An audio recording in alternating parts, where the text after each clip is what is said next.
Event එකක් organise කරන්න ලොකු දායකත්වයක් ලබා දුන්න විතුම් සර් ගැන ඔබට මොකද හිතෙන්නේ? ඔව් ඇත්තටම විතුම් සර් කියන්නේ හොඳ ගුරුවරයෙක්.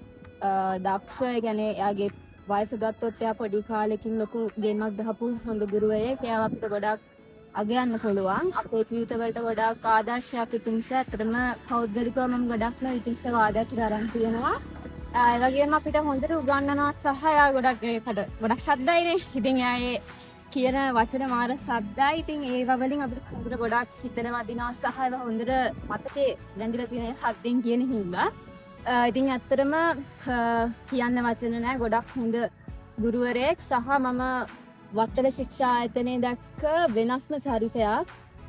හොඳට උගන්වනවා, ජීවිතේට දේවල් කියලා දෙනවා, මොටිවේෂන් හොඳටම දෙනවා.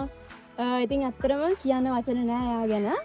ඉතින් අපිට හොඳ මාර්ගයක් පෙන්නලා දීලා තියෙනවා. අතරම අපි ක්ලාස් එකේ ඉද්දි අපිට අපි ළඟට ඇවිල්ලා නිතරම විනාඩියට ඇවිල්ලා අහනවා ලියන්නේ නැද්ද කියලා. ඉතින් අපි වෙන මනෝපාරවල් ගගා හිටියස් අපිව හරි එතනට ක්ලාස් එකට ගන්නවස සරින් සැරේ ඇවිල්ලා අපේ ලියන්නේ නැද්ද කියලා අහලා.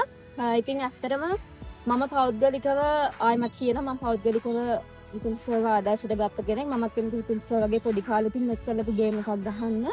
ඉතින් අපි හැමෝටම විතුම් සර් ගොඩක් ආදර්ශයක්. ඉතින් ඔයාලා ක්ලාස් ඇවිල්ලා නැත්තම් මම ආදරෙන් සහ ගෞරවයෙන් ඉල්ලා සිටිනවා විතුම් සර්ගේ ක්ලාස් ඇවිල්ලා බලන්න. ඔයාලට ලොකු වෙනසක් තේරෙයි. ඉතින් ස්තුතියි. එතකොට පූර්ව ළඟ නොබ සුසුන් ළඟට ඇවිල්ලා උගන්වපු කෙන විතුම් සර්ට ස්තුතියි.